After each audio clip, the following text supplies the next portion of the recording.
Donald has brought more Chopin tributes. We have some delightful things, I hope.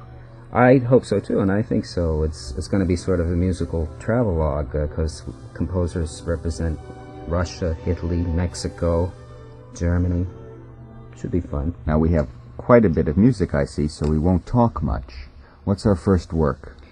The first is one of Tchaikovsky's very late pieces, dating from 1893, the year of his death. It's called Un poco di Chopin, a little Chopin, from his Opus 72. It's number 15 of this set of 18 pieces. And these are all fairly unknown Tchaikovsky piano pieces. Yes, a pretty important set, I think, in his series of piano works. Let's hear it.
We just heard Michael Ponti playing Un poco di Chopin by Tchaikovsky. Shall we go on? There's a little mazurka there, eh? Yeah, we heard so many pieces that were in waltz form. Today we have the mazurkas. Now, yes, let us go on. I see some very interesting things on your sheet. Right, onward to Italy. The next composer is Renzo Silvestri. I don't know too much about him, except that he was born in Modena in 1899. He was a pianist-composer, studied at the Parma Conservatory, was assistant director of the Rome Conservatory since 1952, and edited a collection of Italian harpsichord music. In any case, he's written a piece called Omaggio a Chopin Preludio, in other words, Homage to Chopin. And we hear it played by Michael Haberman.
We've just heard a work of Renzo Silvestri, Omaggio a Chopin, dating from 1952, played by Michael Habermann. Very attractive piece.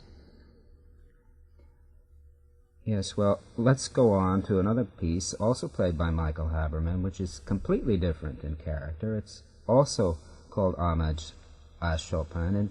The title is in Spanish, Estudio Homenaje a Chopin, a work dating from 1949 of Carlos Chavez. So we're traveling to Mexico now. Right.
That was a piece by Chavez from 1949, probably written as the Villalobos for the 100th anniversary of Chopin's death. Matthew?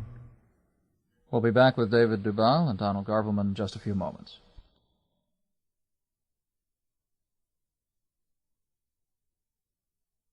Donald Garvelmann has assembled for us a program of tributes. We had some real beauties, I think, especially the orange piece that you played so well. I'll never live it down. That was your debut as a pianist, I think. As some sort of I think debut. it was very well done, especially the orange part.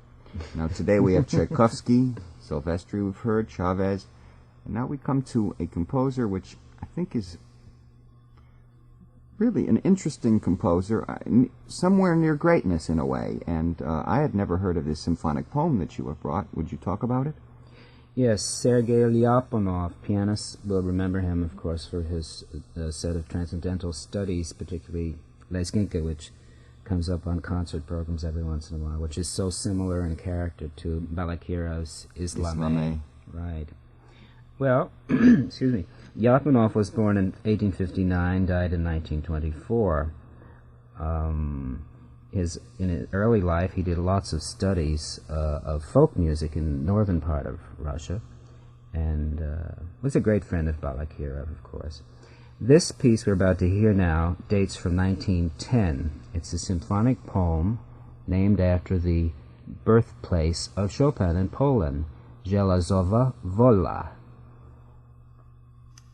And it's 12-minute nice. Orchestral work. Right. It sort of pictures the rolling countryside. It's very pastoral for the most part, and it uses Lyapunov's own tunes, except for a few fragments from the Chopin Mazurka Opus 17, number 4, and also Chopin's Berceuse. So this is a tribute to Chopin's birthplace, as well as his music. Yes. I'm looking forward to the Lyapunov symphonic poem Say it. Żelazowa Wola. Matt should say And it. it's being played by the National Philharmonic Symphony Orchestra of Warsaw under the conductorship of Jerzy Simkow.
Would you introduce your work? That was Sergei Lyapunov's symphonic poem, Jelezova Vola, played by the National Philharmonic Symphony Orchestra of Warsaw under the conductorship of Jerzy Siemkow. A work, it was his opus 37, dating from 1910, a significant year, right, David? The significance probably being he wrote it for the 100th anniversary of his birth. Of Chopin's birth. Right, and then hence we get the title of the village. It's a charming work, and I would like very much to take this for our library if you'd give it. Why not? Now we have another composer. We've moved now from Russia's Lyapunov to Max Reger. Discuss the work you've brought for Max Reger, who has a great deal of popularity in Germany, but seems not to have broken boundaries. Oddly enough, this was written in 1916, the year of Reger's birth. I say oddly enough because yesterday we heard a piece by Deodat de Séverac, written in, I think it was 1922, the year of his death. And the first piece this morning, dating from 1893, was the death year of Tchaikovsky. So something's happening there. Then I would recommend composers not to give homages to Chopin at all, because the kiss of death. Well, Reger is certainly still a controversial composer, although I doubt that this work will cause any controversy here. Yes, well, this is a little piece called Nachtstück, Night Piece, from his Opus 143, a set of 12 pieces, with the overall title Träume am Kamin, Fireside Dreams. And I'd like to read Douglas Townsend's brief notes on the piece. He calls this piece a tour de force of sorts. The first measure of the piece is repeated throughout the composition in the left hand. The right hand, however, plays variations on a two-measure theme, so that, in essence, it is an updated version of the chaconne of old. Reger calls his compositions study, by which he means that the pianist is called upon to perform passages in increasingly smaller note values, as well as diatonic and chromatic passages. All this, of course, is performed over the same one-measure accompaniment played by the left hand. At no time during this short work of only 34 measures are we aware of anything but a flowing melody, not unrelated to the barcarolle. Now, the connection with Chopin is not in printed form, but you'll hear that it is very close to the berceuse. It's sort of like the berceuse, played backwards, you might say. Let's hear it.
Nachstück of Max Reger. Kassebaum is the pianist, Wilfred? Kassebaum, right. Yes. Wilfred Kassebaum. We have to give credit. And it's a charming work, and I understand what you mean. It is the verses played backward. And it, I think, definitely, of course, Chopin was in his mind. What is your next wonderful Chopin tribute? Now we come to the Italian-American pianist, composer, Vittorio Rieti. Rieti was born in 1898, and this is one of his pieces from 1922. It's again going to be played by Michael Habermann. The piece is called Chopin Debussy. There's a hyphen in there, and it's, in other words, it's an homage to two composers at once. It's from Rieti's little set of charming pieces called Briccole, which in Italian means bits or crumbs. They're tiny little pieces. I might say that Michael Habermann has a very wide repertory and learns pieces remarkably fast. I think he learned this piece in about 30 seconds. And it takes 1 minute and 40 seconds. Right. That's remarkable.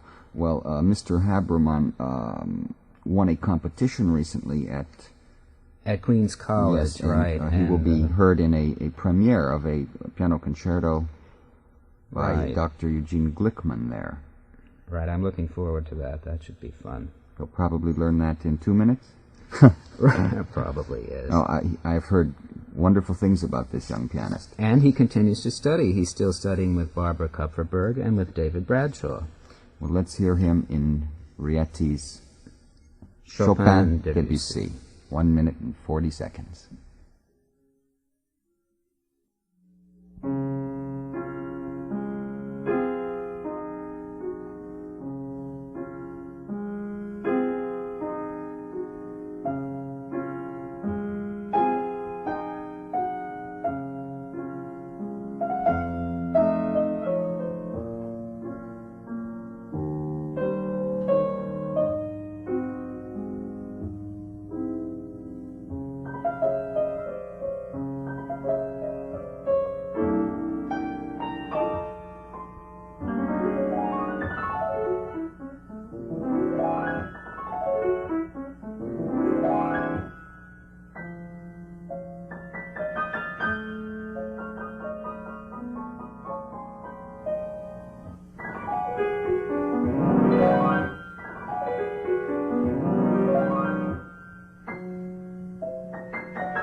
Introduce it.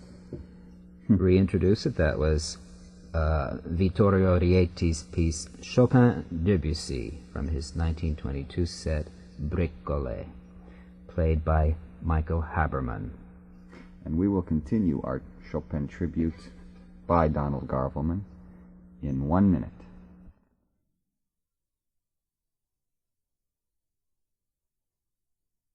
Kalkbrenner was part of Chopin's environment, and in fact in a very interesting way.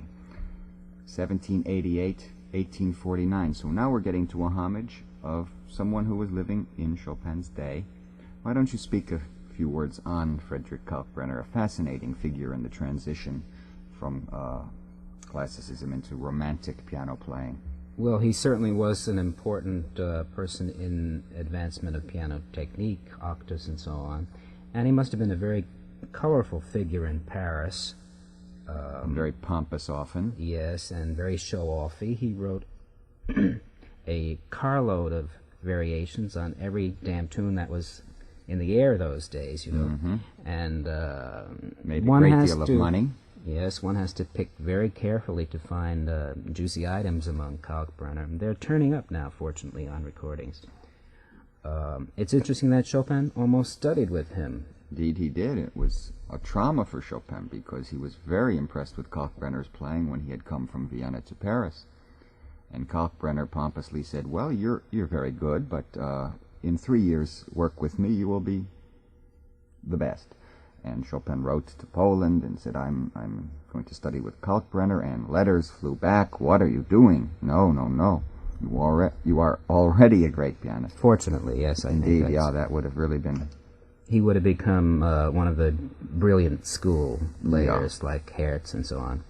I just think that was a tiny, brief setback. I think that possibly Chopin, who really resented Kalkbrenner's dress because it was rather elegant, and he only at that time wore silver buttons on his jacket, and Kalkbrenner had gold ones. And this might well have been the reason Chopin was impressed. Anyway, go on with Kalkbrenner. Them days are gone forever, as the man used to say. Yeah. This is Kalkbrenner's Opus 120.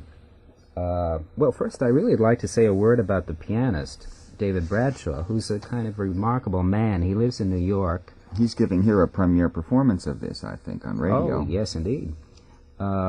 He comes from Washington and made his debut there at 13 with the National Symphony, and 3 years later he entered the Juilliard School. And after graduation, he continued through the years as a pupil and protege of Alton Jones. Mr. Bradshaw's given many recitals, and I think he's one of the most important piano pedagogues in the city. And most particularly are his lecture performance classes, which begin annually every July. David Bradshaw's on the faculty of Malloy College, and he's currently at work on a book about style and performance for the pianist. I will be looking forward to that book. Right. Now, this is a 13-minute work, and it's on Chopin's famous B-flat mazurka, right? Right. Composed in 1833. So that mazurka was already very popular that early. This must Yes. have been written not long after that mazurka was published. Right. He's got a very fancy title in French, which reads "Brilliant Variations on a Mazurka of Chopin," blah blah blah blah. Oh, do it in your fractured French. Variation brillante sur une mazurka de Chopin. Fractured enough?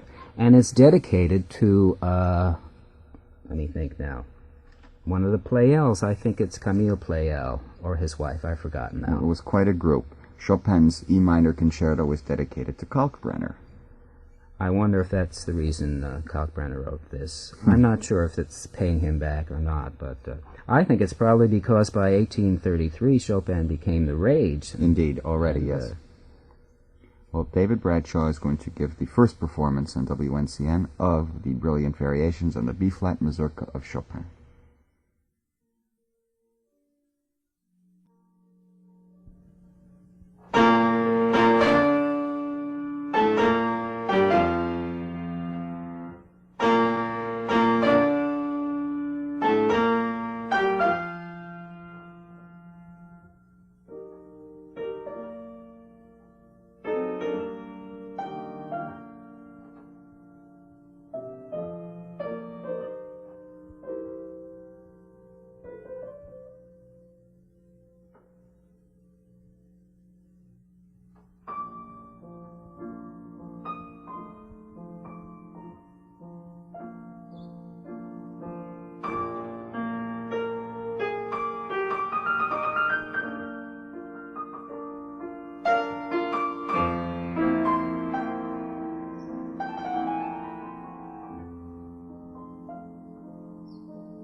elegant performance by David Bradshaw, and we must hear more of his pianist. Yes.